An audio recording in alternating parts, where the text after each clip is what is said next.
Hey everybody, welcome back to Pushing Pixels. I'm your host Sam Mestis. Today we are going to build a chain in 3D in Photoshop. But it all sort of starts right here with this link. I'm in Illustrator right now.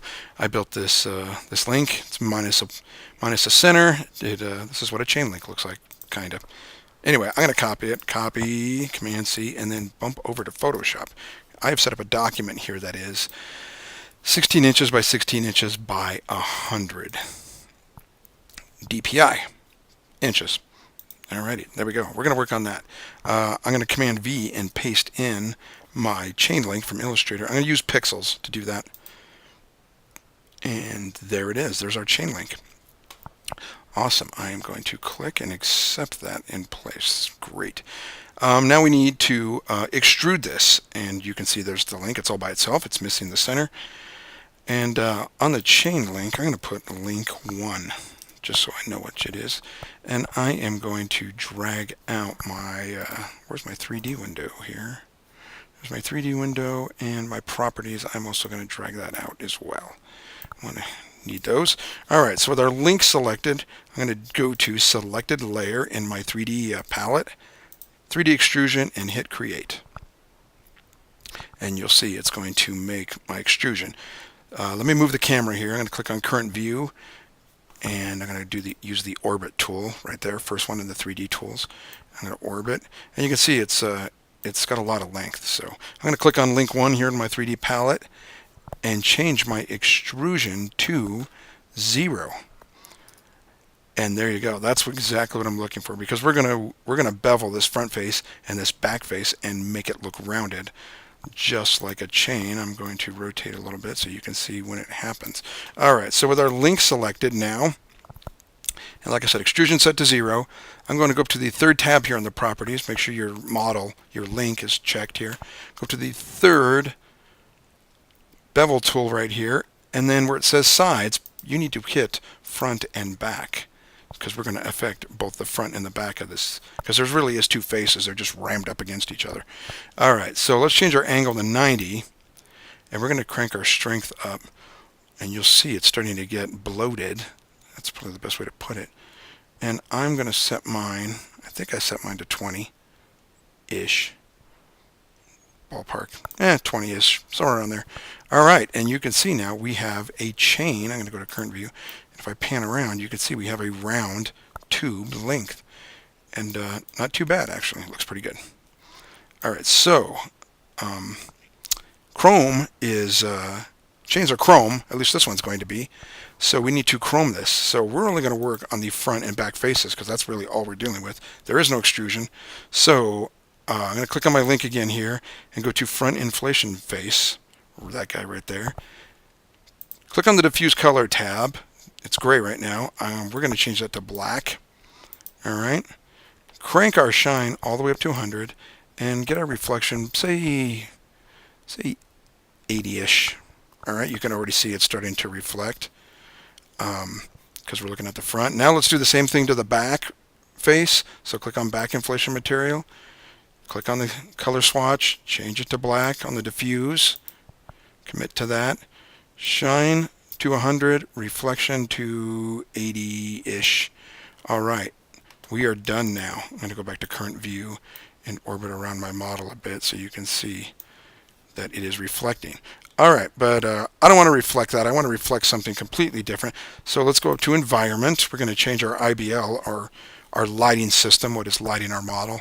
And I'm going to click on that little piece of paper right there with a dog ear and put replace texture. And we're going to use that one I gave you guys. I have to go find it. It's that one from the Corey Barker #1 book. That guy right there. So go ahead and use that and click OK and commit to it. And now you'll see our lighting system is completely different, and you can now grab this little ball and adjust the orbit of what's on your link. Not too bad, right? We got one more thing to do on the link. It's a little bit too clean.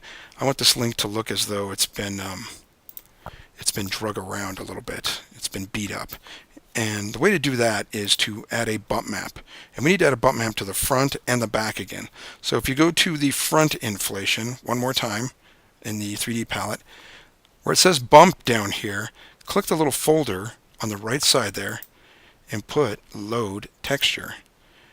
And you are going to wait for the load texture to come up. That'll be awesome. There we go. And you are going to load the texture I gave you, which looks, it's kind of a broken up paint, metal, deteriorated piece of metal with paint on it.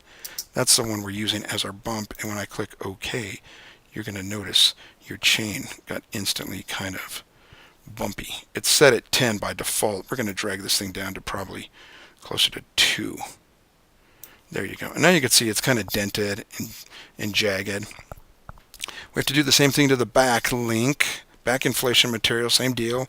Go to bump, load, and you should be able to just pick it off the menu here. MET007B is what we used, or you can reload it, either or.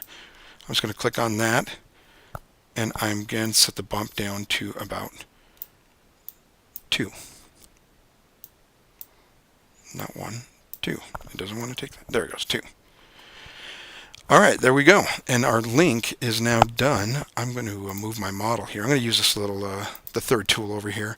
It's sort of a move camera tool.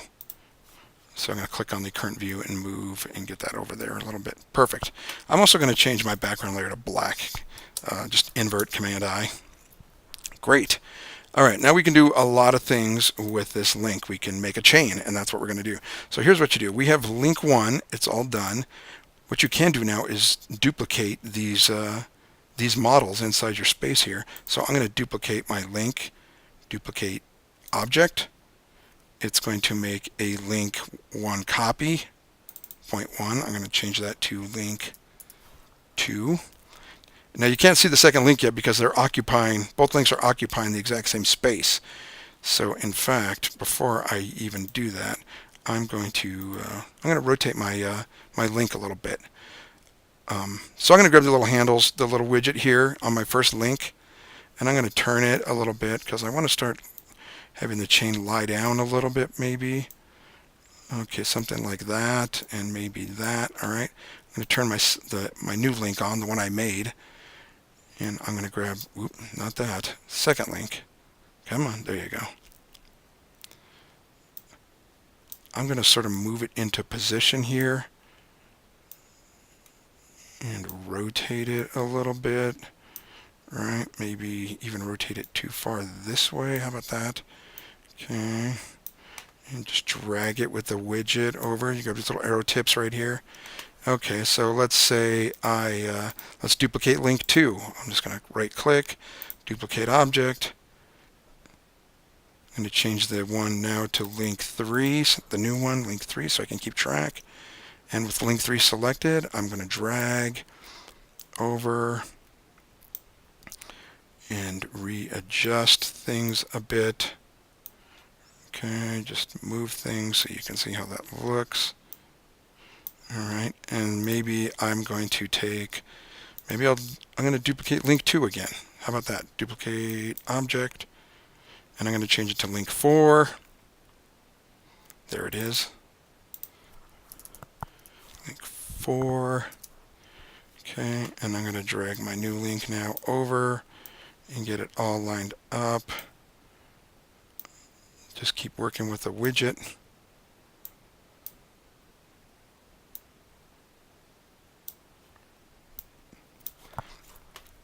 And what else? Let's do link 4 again, duplicate. We'll get 5 links going here. There it comes. Come on, there it goes. Let me rename it, link 5. And I'm going to turn it this way. I'm going to have it go like this. So it's going to have to come up a little bit there. Move it over here. There we go, not bad. All right, so let's just keep those for now. Looks pretty good.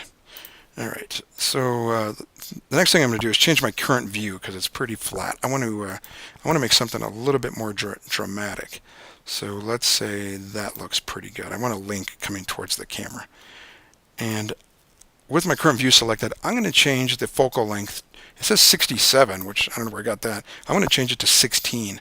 and you're going to see my model vanish towards the back there. No big deal. That's because of the perspective of the lens.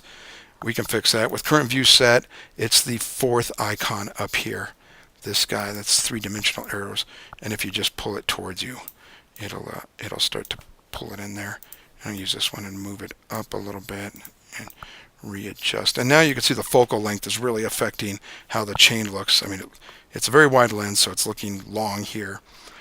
One of the other things we can do, in fact, I'm going to bring it just even a little bit closer. There we go. Ooh, I like that a lot. All right, so one of the other things we can do is adjust depth of field. So we can tell the camera focus, blur all this, focus down here.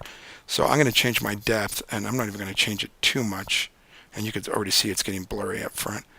I'm going to change this to 1.2. And you can see it get a little blurry, which is really cool. Now you can adjust your focus. And all you have to do now is render your model, and that's this little guy right here. You might have to readjust focus depth. This isn't exactly a great representation. Sometimes it's double what you think it is. But you can hit the render button right here, or you can hit Command-Shift-R and render. Either way will get you there. All right, folks, that is how you build a chain in 3D. You can see it's rendering. It's going to take a little while to render because of the chrome and the reflections, but it should come out pretty cool looking. All right, everybody, thanks for watching, and have a good day.